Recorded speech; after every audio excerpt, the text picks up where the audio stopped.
안녕하세요. 축구 전문 기자 한준입니다. 최근 핫한 선수에 대한 모든 것을 소개해드립니다. 선수 총정리 시간 스카우트 H, 국내 최고의 분석 전문 기자, 해외 축구 전문 기자 김현민 기자와 함께합니다. 안녕하세요. 예, 안녕하세요. 예. 계속해서 이 데얀 쿨루세프스키 선수, 손흥민, 케인 선수의 최고의 파트너로 떠오르고 있는 스웨덴 윙어에 대해 알아보고 있는데요. 그에 앞서서 저희 스카우트 H를 보실 수 있는, 유튜브에서 보실 수 있는 방법 소개해드리겠습니다. 기존 한준TV 채널 계정에 문제가 생겨서 새로운 한준TV가 오픈했거든요. 유튜브에서 보실 때는 한준TV의 영문으로 HANJUNETV를 검색하시거나 최신 순으로 한준TV를 검색하시면 최신 영상들이 있는 채널로 오실 수 있습니다. 쿨루세프스키의 최근 활약 그리고 최근 조금 아쉬웠던 이유에 대해서 전술적으로 저희가 분석을 해봤는데요. 그렇다면 이 쿨루세프스키가 대체 어떤 선수이냐 처음부터 살펴보겠습니다. 일단 쿨루세프스키의 닮은 골스타 모하메드 살라다 뭐 이런 얘기가 있었다고요? 이건 이제 예. 파르마 시절의 감독이었던 로베르토 다벨사가 얘기를 했던 건데요. 예. 이제 쿨루세스키를 살라에 이제 비교하면서 예. 항상 먼 거리를 상당히 커버하는 선수이고, 그리고 올바른 정신력을 가지고 있다, 이런 식으로 얘기를 했었어요. 예, 근데 이 선수가 먼 거리를 터부할 수 있는 게 어려운 속도가 갖고 있다고 했잖아요. 예. 그러니까 저는 살라랑 솔직히 말하면 왼발 쓴다 제외하면은 그렇죠. 별로 그렇게 비슷하진 않다고 봅니다. 그냥 왼발 쓰니까 그렇게 그렇죠. 얘기한 것 같아요. 왼발 잘 쓰는 선수는 옛날에 메시 했던 것처럼 이제는 살라다. 조금 이제 메시는 좀 세밀하니까 뭐 왠지는 잘 모르겠지만 어쨌든 그렇고 또 호날두도 이제 뭐 유벤투스 3개팀에서 좋게 평가했다고요. 그러니까 뭐 위대한 재능이다 이런 식으로 평가를 했습니다. 워낙에 이제 왼발은 또 잘 쓰고 또 사실 체구에 비해서 좁은 공간에서 플레이가 좋기도 한데요. 게다가 이제 데얀 쿨루세프스키가 이제 일단 스웨덴 출신인데 벨기에 선수들을 좀 많이 좀 동경한다고 들었어요. 그러니까 뭐 본인이 에단 아자르를 가장 좋아하는 선수라고 얘기를 했고, 또 케빈 데브라이너는 경이로운 선수이다 이렇게 표현을 하기도 했었죠. 어떻게 보면 선수들이 자신이 좋아하는 선수들을 좀 많이 보고 또 영향을 좀 받기도 하잖아요. 뭐 더브라이너의 영향을 받았다면 아무래도 좀 킥이 좀 좋은 점일까요? 뭐 킥이 좋은 부분이라던가 아니면 그래도 어쨌건 간에 이 선수가 측면에 서긴 하지만은 플레이메이커적인 성향이 있는 선수잖아요. 그러다 보니까 조금 그런 것들도 영향이 있지 않나 싶긴 합니다. 또 아자르를 좋아했다면 드리블도 또 열심히 했을 것 같은데. 하지만 뭐 아자르만큼은 못 간 거죠. 빠르지 않으니까. 빠른 건 사실 본인이 노력으로도 이겨내기 어렵다 보니까. 그래도 기술도 좋고 패스도 된다. 뭐 이렇게 볼 수 있고 왼발 잘 쓴다. 이렇게 정리해 볼 수가 있겠고요. 그런데 좀 흥미로운 게 사실은 조금 이제 현재 시점에서 라리가에서 잘하고는 있지만 국내 팬들에게 많이 잊혀졌던 한때 맨유 최고 유망주 야누자이를 너무 좋아해서 등번호까지 따라했다. 이런 일화가 있었어요. 그러니까 쿨루세스키 본인이 이제 어린 시절에 스웨덴하고 벨기에 평가전을 봤대요. 그때 야누자이를 보고선 그 플레이가 너무 마음에 들어가지고 그래서 롤모델로 삼았었다라고 하더라고요. 실제로 근데 어떻게 보면 이제 빠르지 않으면서 기술이 좋은 윙어로서 야누자이가 꽤나 사실 지금 언급된 선수들보다는 가장 비슷한 것 같은데. 저는 근데 제 개인적으로는 쿨루세스키는 약간 굳이 따지자면은 물론 뭐 다른 부분도 있긴 하지만 지혜를 조금 연상시키는 부분도 있다고 생각해요. 왜냐면 지혜처럼 조금 측면에서 플레이메이킹이 좀 되고 왼발 킥이 강하고 그리고 좀 속도는 느리고 물론 뭐 쿨루세스키가 지혜보다 더 버티는 건 잘해주고 대신 지혜가 조금 더 이제 기술적으로 조금 더 창의적이긴 하죠. 왼발 킥도 조금 더 원더골도 많이 뭐 나오고 그런 차이는 있긴 하지만은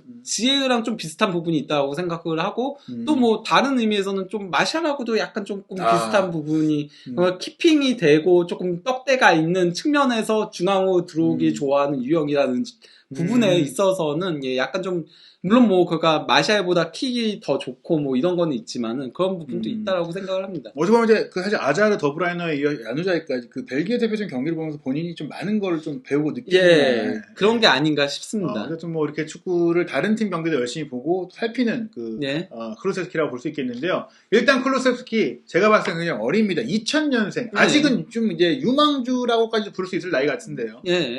뭐, 그러니까 여기 나왔다시피 2000년 4월 25일에 태어났고, 스톡홀름에서 태어났고, 오른쪽 윙이나 이제 뭐 중앙 공격형 미드필더나 이런 것들을 볼 수 있는 선수이죠. 여기에 186cm 장신이다 보니까 중앙 스트라이커 역할까지 어느 정도는 커버할 수 있는 선수인데, 이 선수가 사실 이제 스웨덴 출신인데, 굉장히 이제 어린 시절부터 거의 유스 단계부터 이탈리아에서 뛰어왔다라는 게 조금 흥미로워요. 어떤 특별한 인연이 있었던 건가요? 일단 뭐 이 선수가 브로마 포이나카르라는 팀에서 이제 시작을 했었거든요. 브로마 포이카르라는 팀에서 시작을 했는데 이때 그 감독이었던 사람이 안드레아스 엥겔마르크예요. 이 사람이 네. 현재는 이 팀의 단장직을 수행하고 있거든요.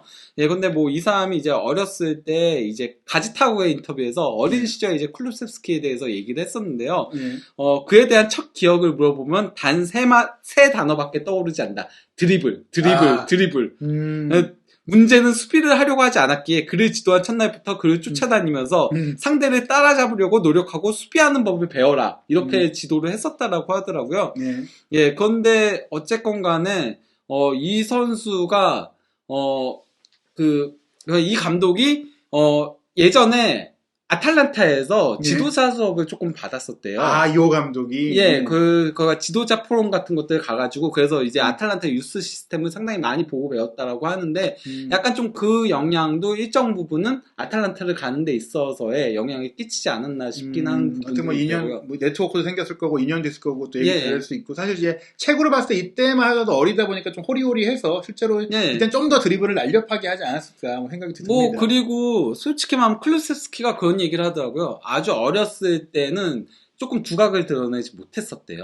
그래요? 예, 그러다가 이제 나중에 조금 두각을 드러내기 시작을 했는데, 긍정적인 그가 마인드를 계속 유지하면서 훈련을 거듭했고, 그래서 결국은 이제, 성장을 했다라고 하는데, 거기에 대해서 본인이 이런 얘기를 한번 하더라고요. 불가능한 건 없다. 단지 시간이 더 오래 걸릴 뿐이다. 본인 스스로를 믿는다면 원하는 모든 걸 성취할 수 있다. 이렇게, 얘기를 한 적이 있습니다. 뭐 아주 어릴 땐 두각을 못 나타냈다고 하더라도, 그래도 스웨덴 17세 대표팀의 뭐 10번하고 뭐 이제 주장원장을 찾다라는 것 자체가, 그래도 스웨덴을 대표하는 뭐 유망주였던 거 아닌가요? 그러니까 이 선수가 원래는 만 15세 때 북마케도니아 이제 16세 이하 팀에서 뛰었어요. 원래 북마케도니아 활동이 또 있었나 보네요. 예, 그러니까 스웨덴에서 15세 이하 팀에서 뛰다가 바로 북마케도니아로 가가지고 거기서 이제 5경기에서 6골을 올리면서 그러면서 좋은 활약을 펼쳐가지고 다시 이제 스웨덴의 부름을 받아가지고 이제 스웨덴 16세 이하를 거쳐서 이제 17세 이하까지 뛰게 된 거였는데요. 예, 그러다 보니까 이제 거기서 주목을 많이 받기 시작을 했고, 그러면서 아스날도 그 영입을 제의를 했었다라고 하더라고요. 근데 이제 아탈란타를 선택해가지고, 그래서 팀을 옮기게 된 거죠. 그래서 이제 아탈란타로 가서 본격적으로 유럽 빅리그의 경력이 시작이 되는데요. 뭐 어찌됐거나 이제 말씀하신 그 유럽의 유소년 대표팀에, 뭐 청소년 대표팀에서 잘했기 때문에 뭐 이렇게 아탈란타가 입도 선배한 것 같고, 아탈란타가 지금은 이제 굉장히 좀 많이 올라와 있는 팀이지만, 이때가 그럼 조금 올라오던 시점인가요? 좀 이제 유망주도 수집하고? 뭐 원래 아탈란타는 전통적으로 이탈리아에서 유망주들을 많이 수집하는 팀으로 유명해요. 그래서 아탈란타는 그가 한창 안 좋을 때도 유스 시스템은 가장 좋다라는 평가를 들었던 팀이었거든요. 국내 팬들 같은 경우에는 아탈란타 시절의 크루세키를 잘 모를 텐데. 이 선수가 이제 만 16세 아탈란타에 입단을 한 거잖아요. 그러고 나서 이제 2016-17 시즌에 17세 이하 유스 리그를 거쳐가지고 2017-18 시즌에 이제 2군 리그인 프리마베라에서 뛰었어요. 그러면서 그때 프리마베라 우승도 차지하고 했었거든요. 그리고 이제 만 18세에도 프리마베라에서 뛰면서 2019년 1월 20일 프로시노네하고의 이제 20라운드에서 교체 출전하면서 세리에 A 데뷔전을 치렀습니다. 하지만 그 쟁쟁한 선배들에게 밀리면서 3경기 교체 출전에 그쳤고, 그러면서 이제 결국 파르마로 이적하기에 이르렀죠. 사실 이제 저희 세대가 봤을 때는 아틀란타보다 파르마가 큰 팀인데, 지금 이제 좀 아무래도 전사에 요청되다 보니까 좀 안 좋은 팀으로 가게 된 건가요? 그렇죠. 파르마가 뭐 이때는 승격하고 뭐 이러던 팀이어가지고 한때 그 재정 문제로 3부 리그까지도 내려가고 했었잖아요. 그러다가 이제 파르마로 임대를 가게 됐는데, 파르마 임대가 신의 한 수가 됐죠. 그 전반기에만 4골 7도움을 올리면서, 그렇게 활약을 하니까, 이제 유벤투스가 겨울 이적 시장에 미리 이제 3,500만 유로를 들여가지고 이 선수를 여름 이적으로 이제 완전 영입하기에 이르렀죠. 미리 사놓고 이제 파르마에 조금 더 뛰고 온 뭐 그런 상황이라고 볼 수 있겠고요. 파르마 시절에 그럼 그 풀시즌 기록은 어떻게 되나요? 풀시즌은 이제 10골 9도움을 올리면서 거의 텐텐을 할 뻔했던 거였죠. 게다가 이 나이를 감안한다면 또 유럽의 그래도 이탈리아가 빅리그인데 본인의 능력과 재능이 확실히 있다는 걸 입증한 거네요. 특히 오른쪽 윙에서 가장 많이 뛰면서 본인의 역할들을 해줬고, 하지만 이제 나중 가서는 공격수라던가 공격형 미드필더에서도 뛰면서, 그러면서 이제 전반기 대비 도움은 조금 떨어졌지만은, 왜냐면 4골 7도움이라고 했잖아요. 도움은 소폭 줄어들었지만은 대신 득점이 올라가는 현상을 보여줬죠. 무엇보다 이제 여러 포지션을 소화할 수 있다는 점 자체도 선수에게는 굉장히 좀 유리한 부분인데, 그리고 나서 이제 유벤투스로 갔는데, 유벤투스에 가서는 사실 공격수들이 그렇게 이제 파울을 뭐 하긴 하지만 경고나 이런 징계가 많은 편이 아닌데, 경고를 많이 받았다고요. 네, 그러니까 솔직히 말하면 유벤투스 시절이 이제 암흑기죠. 네. 클루세스키한테 있어서는, 예.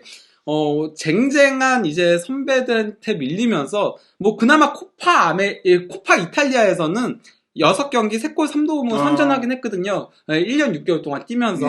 하지만 뭐 챔피언스 리그에선 11경기 출전해가지고 1골 1도움밖에 못했고요. 무엇보다도 세리에아에서 이제 1년 6개월 동안 뛰면서 55경기에서 5골 6도움밖에 올리지 못하면서 도리어 카드가 8장으로 더 많은, 예. 그렇게 상당히 조금 부진한 시기를 보냈던 거였죠. 사실 뭐 공격 생산성이 너무 떨어졌다. 특히 왼발을 잘 쓰는 공격수에게 기대했던 그런 모습 보이지 못했는데, 그래도 유벤투스에서도 굉장히 많은 역할을 좀 소화했어요. 네, 뭐 그렇다라고 할 수 있겠는데, 저는 이게 쿨루세스키의 부진으로도 일정 부분이 이어졌다라고 생각을 해요.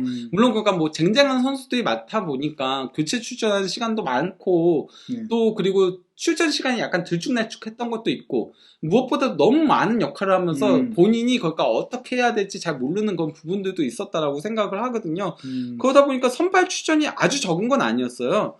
선발 출전도 55경기 중에 24경기를 선발 출전했었거든요. 세리아에서. 그럼에도 좀 그러니까 부진한 시기를 보냈다라고 할 수 있겠죠. 하지만 그 시점의 나이를 본다면 거의 이제 20살, 21살이라고 생각을 한다면, 그런 상황 속에서 여러 포지션도 했어야 됐고 주전 경쟁도 치열한데 또 이적도 짧은 기간 동안 또 여러 팀들을 거쳤다는 점을 본다면, 쿨루세스키가 뭐 선수로서 실패했다 이렇게 보기보다는 조금 이제 힘든 시간을 보냈다라고 하면 좋을 것 같고요.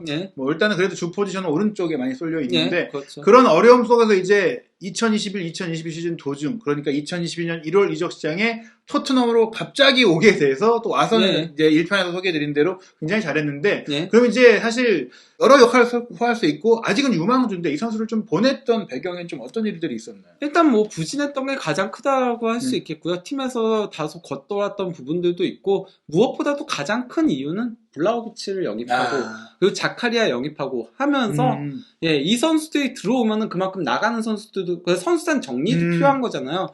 선수단 정리도 필요했고, 그리고 또 이제 블라우비치는 보통 금액을 들여서 영입한 게 아니잖아요. 엄청난 돈을 지금 8,100만 유로를 썼기 때문에. 그렇기 때문에 이적료 수익도 필요했고, 그리고 샐러리도 조금 조정할 필요성이 있었거든요. 또 임금도 그래서 여기는 빠져있지만은 고연봉자인 에런 램지도 보내게 됩니다. 레인저스로 갔죠. 그래서 사실은 어떻게 보면 이제 쿨루세스키를 못 쓰겠어 하고 버렸다기보다는 다른 선수를 영입하는 과정 속에서 정리해야 되는데, 그 중에서 또 딴 팀이 원할 만해야 되고 어느 정도 돈을 벌 수 있는 선수가 나간 거니까 완전 유벤투스에서 팽당했다라고 보긴 어렵겠네요. 쿨루세스키가 저기 당장 수익은 이번 시즌은 500만 유로고, 또 이제 다음 시즌 임대비로 500만 유로 해가지고 총 임대비가 1000만 유로죠. 그리고 완전 이적 조항까지 발동하면은 총 금액이 4,500만 유로거든요.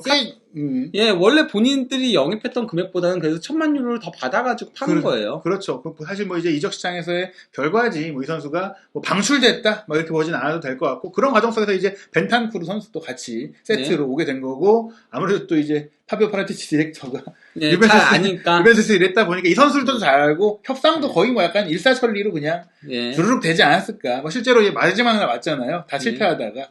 그래서 왔는데 어찌 됐거나 결과적으로는 처음 왔을 때는 짬처리한 거 아니냐 이런 얘기들도 있었지만, 현재로 봤을 때 쿨루세스키와 벤탄쿠르는 토트넘에선 잘 왔다. 근데 유벤투스도 결국 블라우비치하고 자카리아 잘 왔어요. 그쵸. 잘 하고 있거든요. 자카리아도 도리어 기대보다 더 잘해주고 있고, 그래서 지난 경기에도 도움도 올렸고, 블라우비치도 어쨌건 6골 넣고 있고, 그러고 있죠.